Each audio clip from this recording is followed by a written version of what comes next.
Hello everyone. Today my topic of quantum mechanics WKB approximation. Wentzel-Kramers Brillouin approximation. Such method, such approximation method is applied only the cases if potential energy is slow variation of particle experiences force in such a way that their potential energy is a slow varying function of position. With respect to distance, the potential energy is slow varying.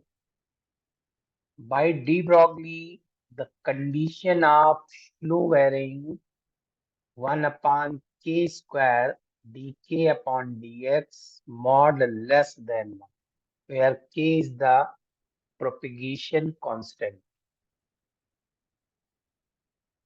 K is equal to 2 pi upon lambda. Lambda is equal to h upon mv.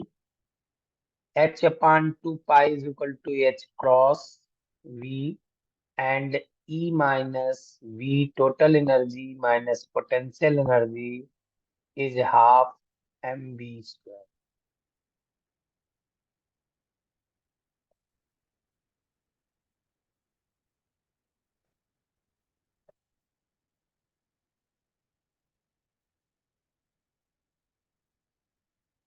And differentiating dk by dx, we will get this value because potential energy depends on the position and total energy is a constant, does not depends on position, so their differentiation is zero.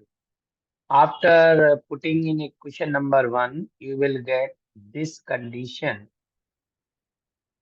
If del v upon del x is equal to 0,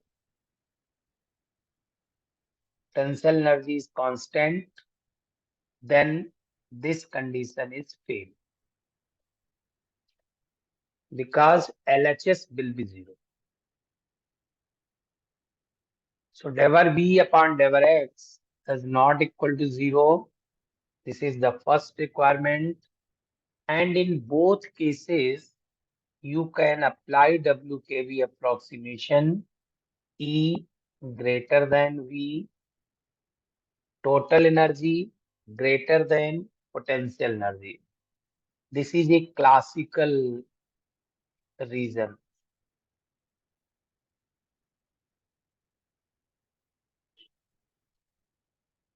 And E less than V, where potential energy is greater than the total energy. This is a non-classical reason. In both cases, WKV method can be applied with requirement del V upon del X does not equal to 0, but the variation of potential energy is slow respect to distance.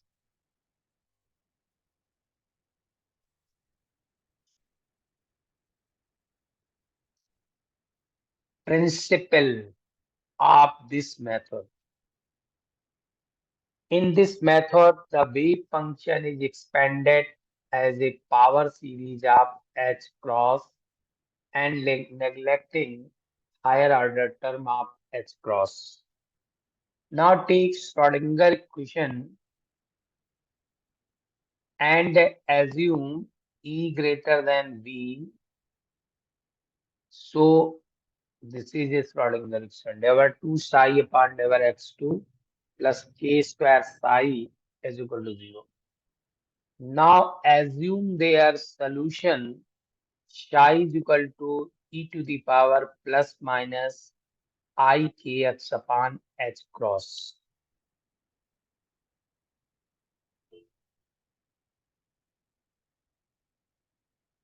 If we take E greater than V, then you will take the value of positive. According to this, if E greater than V, E greater than V, then this term will be positive. This term will be positive.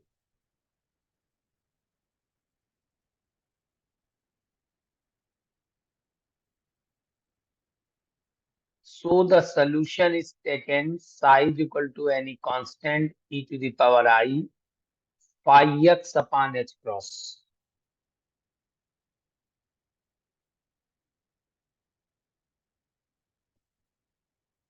Phi x is another function.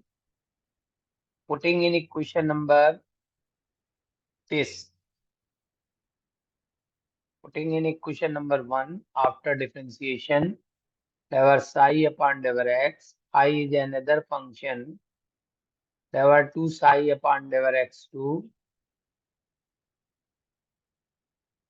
One time differentiation. This term differentiating one times. Again differentiating and substituting in equation number 1, you will get this term.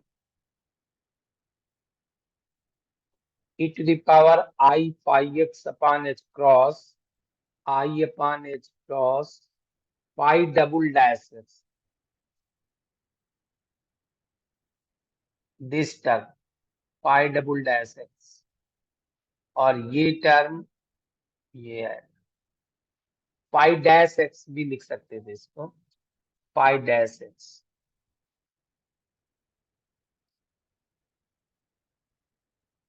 और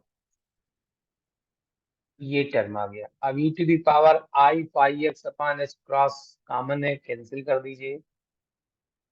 So you will get equation number 2. According to first line of WKB, wave function can be expanded in the power of h cross. Now assume phi x is the WKB wave function expanded in power of h cross in such a way. We assume phi naught x, h cross phi 1x, h cross square upon 2 factorial phi 2x plus dot dot dot. On differentiating and putting on differentiating this term and this and putting in equation number 2. Now equating the various coefficient of various power of h cross. First we take the coefficient which is independent on h cross. Like the term does not have h cross.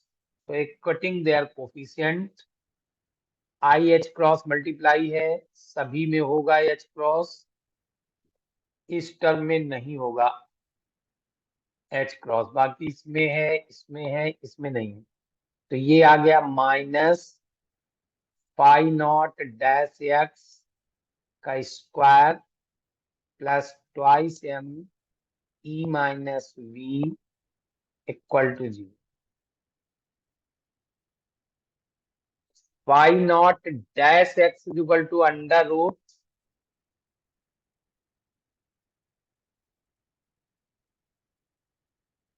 Root twice M E minus V. Twice M E minus V आपका momentum हो जाएगा P, और integrate करोगे तो phi not x integral P D x. This is a first term which is independent on H cross.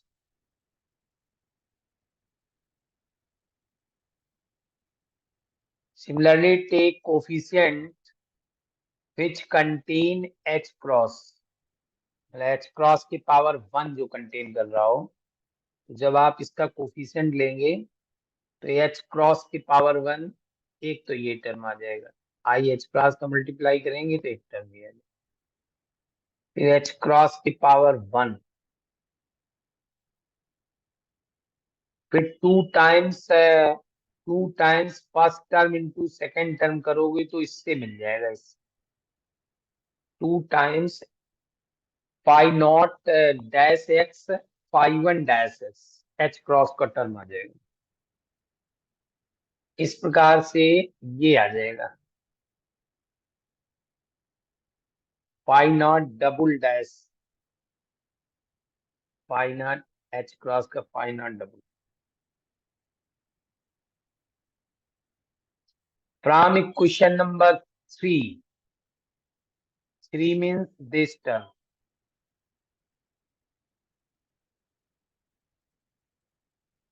this term,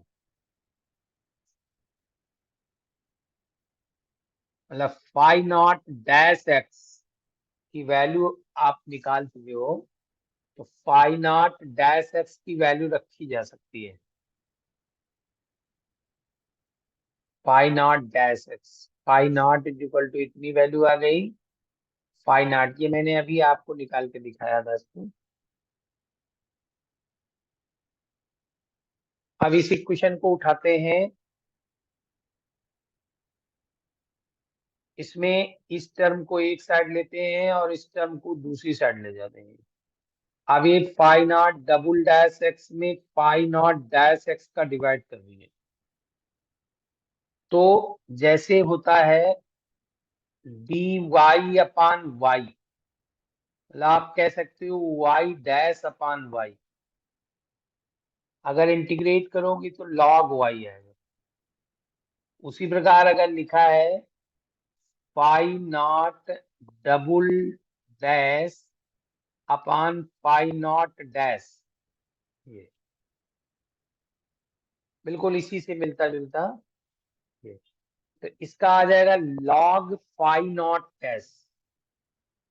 integrate करने पर आ जाएगा log five not dash, अभी तो यही रूप लिख दिया गया है। इसके बाद इसको जब इंटीग्रेट करेंगे फाइव वन डैश को, तो ये आ जाएगा, ये चल रहा है फाइव नॉट डबल डैश को लिख दिया गया है five not double dash D five not dash upon D x, और डी एक्स कैंसिल हो गया, तो डी फाइव नॉट डैश बचेगा। इंटीग्रेट करेंगे तो ये लॉग में आ जाएगा, log five not dash, I by to log five not dash, plus कोई कांस्टेंट आ जाएगा लॉग सी डैश। अब फाइव नॉट डैश पीछे आपने निकाला है, फाइव नॉट डैश पीछे आपने निकाला है ये प्लस माइनस पी के आ जाएगा मोमेंटम, पी बराबर under root twice M E minus P,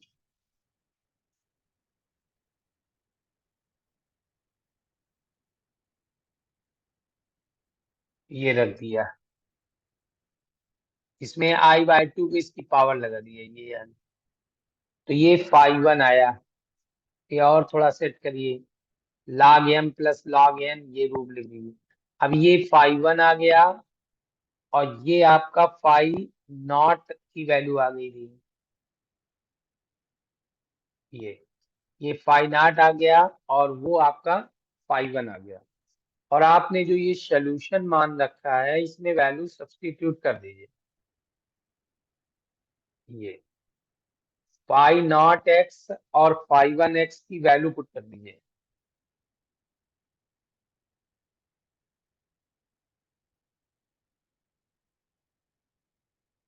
इसमें वैल्यू ज्यादा, हायर ऑर्डर टर्म को नेग्लेक्ट करना है, ये पहले से थ्योरी में लिखा हुआ है। तो जब आप वैल्यू पुट कर देंगे तो ये आ जाएगा। अब चूंकि ये हमारा लॉग में नहीं लिखा है, ये लॉग लिखा है एच क्रॉस लॉग, तो अगर हम चाहें तो ई के पावर लिख सकते हैं, साई हमारा किसके बराबर माना था आपने, इसके, और फाइव एक्स की वैल्यू निकाल लिया है, ये वैल्यू यहाँ सब्स्टिट्यूट कर दी है। तो कितना आ जाएगा, C E to the power I upon H cross plus minus x not C x P D x H cross.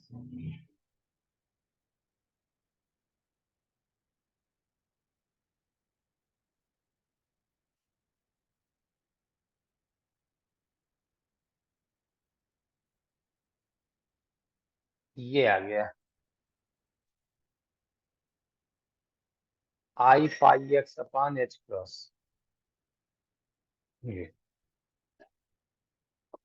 अब देखिए पहला वाला जो टर्म है ये तो आप लिख दीजिए, C E to the power I upon H cross x not से एक्स तक हमारा पोटेंशियल स्लो वेरिंग है। और जब ई के पावर आई और लॉग लिखोगे तो लॉग हट जाएगा, ई ई भी है लॉग भी है, लॉग हट जाएगा। तो ये वैल्यू आ जाएगी, ई के पावर करोगे लॉग हट जाएगा, और ई के पावर आई बटे एच क्रॉस कट गया जाएगा। तो ई के पावर सी तो आ जाएगा C dash P I by two. और ये एच क्रॉस भी आएगा, एच क्रॉस कट गया है, आई एच का मल्टीप्लाई करने से कट जाएगा, आई और आएगा अपान आई। इसको आपका लिख दिया गया है, ये लिख।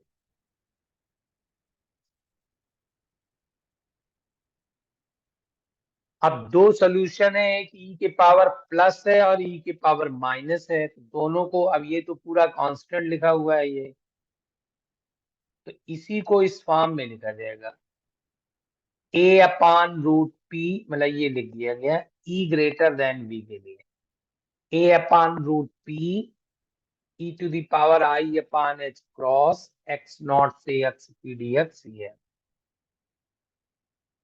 और अगर ई लेस देन वी कर दोगे तो आपको ई माइनस वी निगेटिव आ जाएगा, और अगर under root E minus V करना पड़ गया तो इमेजिनरी आ जाएगा। तो इमेजिनरी में पी को आई पी लिख दिया गया है, और फिर आप इसको कन्वर्ट करोगे तो ये आ जाएगा। So this is the solution of the system in which potential is slow varying in two cases, either E greater than V or E less than V. According to solution, it is clear if E greater than V, मतलब classical reason, मतलब possible reason में E के power I आ रहा है, मतलब oscillatory आ रहा है सोल्यूशन, ऑसिलेटरी है। For E less than V, E less than V मतलब इमेजिनरी आ जाएगा under root E minus V. तो सोल्यूशन में ई के पावर आई नहीं आ रहा है, मतलब सोल्यूशन जो होगा वो एक्सपोनेंशियली होगा,